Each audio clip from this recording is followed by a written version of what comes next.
So you bought Space Empires 5, and it ain't working right. That's because Space Empires 5 was designed for an older version of Windows. So we're going to talk about getting Space Empires 5 running on a modern version of Windows. So that would be Windows 7, 8, or 10, and much further beyond, hopefully. Anywho, the first thing that you're going to probably experience is crashing. Space Empires 5 has a little bit of an issue installing through Steam, so we're going to fix that first. And when we're fixing it, we're actually going to go to the same directory that we need to apply all of our fixes to get it to run better anyway. So right-click on your Space Empires 5 install in Steam, go to Properties, Local Files, Browse Local Files, and SE5. Once you're in this folder here, you will see all these little subfolders. Make sure that all of these folders exist. Lots of times the Steam installer doesn't create half of them or any of them. If they don't exist, the game will fail to launch and you'll get various error messages, black screens, or things just simply not loading, missing graphics. You get the idea. Make sure they're there. And to make sure they're, all you have to do is right-click, New, Folder, and type it in by hand. These folders as they appear here are correct. If you want to use this as your base to put them in, that's perfectly fine. It should work just fine. The next thing you're going to experience is slowness. Space Empires 5 is notorious for being infuriatingly slow on a modern computer. So to fix that, there are 3 different fixes that we're going to do. The first one we're going to do is we're going to emulate a better version of Direct 3D. Or at least we're going to attempt to.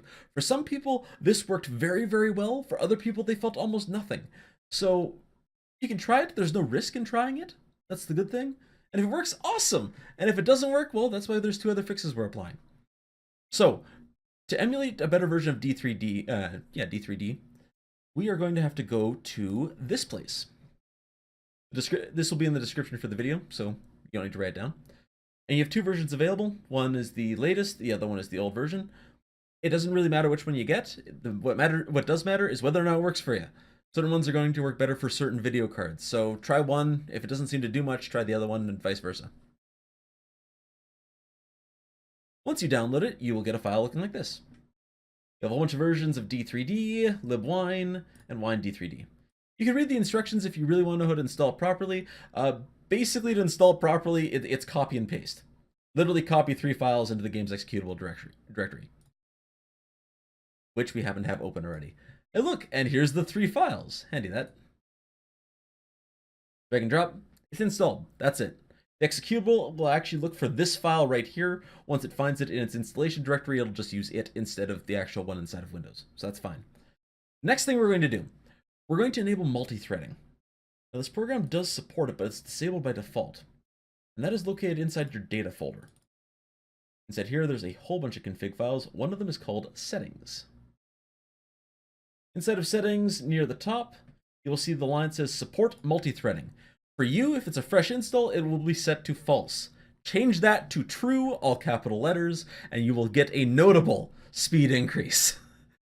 That's across the board. That's every computer this improves performance on. The next thing we're going to do is this particular game does not like running at modern resolutions. It becomes very, very slow, especially if it's full screen. So we're going to fix both of those. The next file that we need to find is HUD settings. All one word. HUD settings right there. And these first 2 lines here. Now, these are the theoretical maximums of what I have it set to right now. Anything larger than this, most people, including myself, experience horrendous frame drops. Now, you can go smaller than this. The game only supports specific resolutions. You'll have to do some experimenting to find out which ones.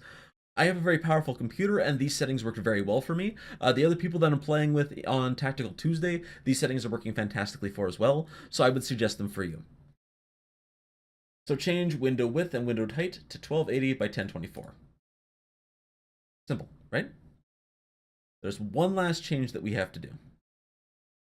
You can close that. We're actually done with this. You can close this as well. You can close this as well. We're done with this. You can close this as well. Don't close Steam. Launch Space Empires 5. Go to Setup. Do not click Play yet. Setup. All of these settings will be perfectly fine. Just leave them as whatever they are on your computer. Don't change any of them, except for video mode.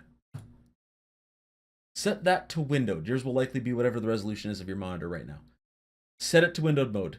It should also be noted that resolutions that appear here are ones that are supported by Space Empires 5. So if you want to try some experimenting with different windowed modes and all that, you can use the resolutions as they are here. Once all these changes have happened, you can click play. Strategy first. I currently have music turned off, so you're not going to hear much. Load game. And we'll load this one here. As you can see, I'm in a system and it's functioning at a very, very, very fine frame rate. Lots of stuff happening on screen, lots of stuff all over the place. It works. And that's your general crash course. It is windowed. The window does function fine. You're going to want to use your Windows hotkeys a lot. They come in handy. And thank you very much for watching.